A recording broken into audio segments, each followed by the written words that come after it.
Olá! Hoje falaremos sobre as classes de palavras, também conhecidas como classes gramaticais ou morfológicas. Lembre-se que elas são peças importantes no quebra-cabeça da nossa querida língua portuguesa. Vamos ver onde elas se encaixam? Vamos lá! Para isso precisamos ter uma ideia do tabuleiro completo e olhar com atenção todas as peças que compõem nosso idioma. Aí está. Estamos vendo as principais colunas de estudo da língua portuguesa. Existem outros temas complementares que não aparecem neste gráfico, como a semântica e a estilística, que também são importantes na compreensão da nossa língua, mas as que estão aqui são consideradas as colunas que sustentam o nosso idioma. Entendido?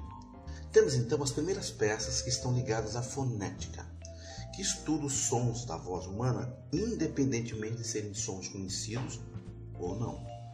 Ela estuda mais os aspectos físicos e articulatórios, ou seja, os órgãos fonadores, tais como a língua, responsável pela articulação dos sons da fala, e a laringe, responsável pela produção de voz, que nos leva a fazer distinção entre um som e outro. Ela também é conhecida como caixa de voz. Depois, temos a fonologia, que é a parte da gramática que trata dos sons produzidos pelo ser humano para a comunicação. É a fonologia que identifica os fonemas. Fonemas são os elementos sonoros mais simples da língua, capazes de estabelecer distinção entre duas palavras. Quer ver um exemplo? Fale aí. Sua, tua. Note que a diferença entre uma e outra palavra são os fonemas C e T. São muito parecidos, mas não são iguais. Essa distinção quem faz é o fonema. A junção de fonemas formam sílabas e a junção de sílabas formam palavras. Que legal, não é? E assim foram surgindo as palavras em nosso idioma, tais como carro, mar, menino, amor e as mais de 400 mil que formam o nosso vernáculo. Vernáculo? É o nome que se dá ao idioma próprio de um país, de uma nação. É a língua nacional, ok? Foram tantas as palavras que surgiram em nosso vernáculo que foi necessário organizá-las em classes distintas, separadas, e isso ficou sob responsabilidade da morfologia. Então a morfologia juntou todas as palavras da escrita e da fala e as agrupou em 10 classes, como se as organizasse em 10 gavetas de uma cômoda, e deu nome a cada gaveta ou classe gramatical, que são elas: substantivo, adjetivo, pronome, advérbio, interjeição, conjunção, numeral, artigo, preposição e verbo. Não existe uma ordem fixa para organizar as classes, mas para ficar mais fácil a memorização, aí vai uma dica tunada.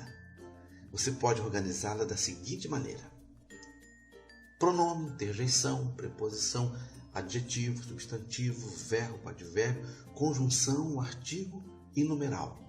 Perceba que as letras iniciais de cada classe gramatical formam o acróstico PIPAS-VACA-N. Acredito que assim fique mais fácil decorá-las, não achas? E chegamos à última parte, que é a sintaxe. A sintaxe é a parte da gramática que organiza a posição das palavras dentro de um texto, dando função para cada termo. Essas palavras precisam estar em ordem, a fim de que possamos entendê-las.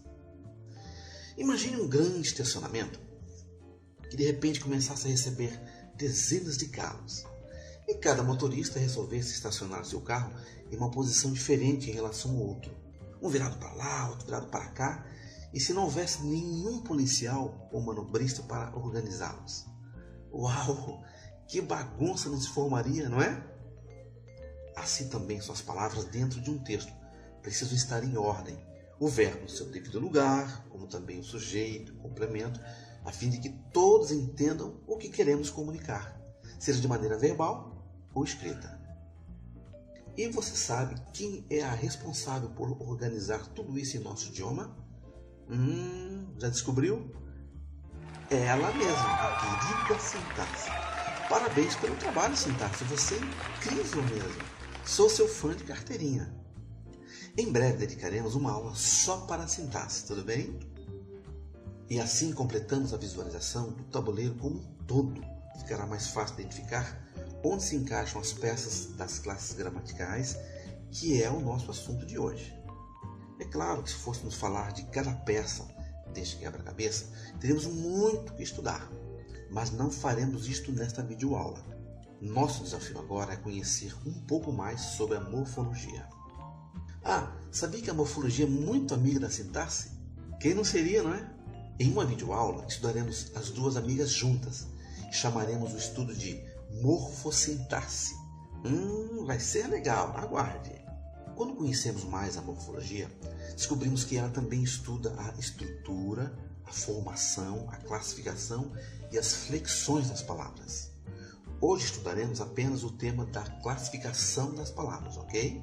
E por falar em classificação, volto a te lembrar que a morfologia caprichosamente organizou e classificou cada palavrinha dentro de uma das 10 gavetas das classes gramaticais.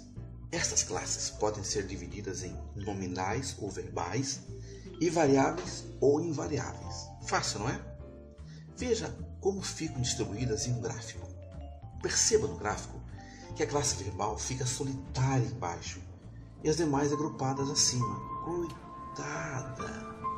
Calma, é o seguinte, é que o verbo, que é uma classe variável, de tão importante que é, precisa ser estudado à parte. Outro motivo disso é o seguinte, a morfologia separa as palavras em verbos e não verbos, ou nomes. Portanto, toda palavra que não for um verbo será considerada um nome, seja ela um substantivo, um adjetivo, um pronome. Grave isso, hein? Esta informação será muito útil quando formos estudar análise sintática, ok? Observe que temos 5 classes consideradas variáveis e 4 invariáveis. É que as variáveis podem ser flexionadas, ou seja, as palavras desta classe aceitam sofrer alterações em número, plural e singular, em gênero, masculino e feminino, e em grau, conhecido como superlativo. Vamos ver alguns exemplos de variação de palavras? O menino, os meninos. Variou ou não variou? Sim, houve variação em número. Era um menino e passou a ser mais que um quando acrescentamos os S's. O menino, a menina. Agora a variação foi no gênero, de masculino para feminino, certo? O menino, o meninão. Aqui houve variação em grau. Temos o aumentativo do substantivo menino para meninão. Agora que você tem uma visão melhor da morfologia e das classes de palavras, está pronto para iniciar uma longa viagem pelas classes gramaticais e pelas gavetas da cômoda da morfologia, como queira. Vamos dedicar uma videoaula para cada classe, ok? Quando você for abrir as gavetas das classes, estarei te aguardando. Até lá!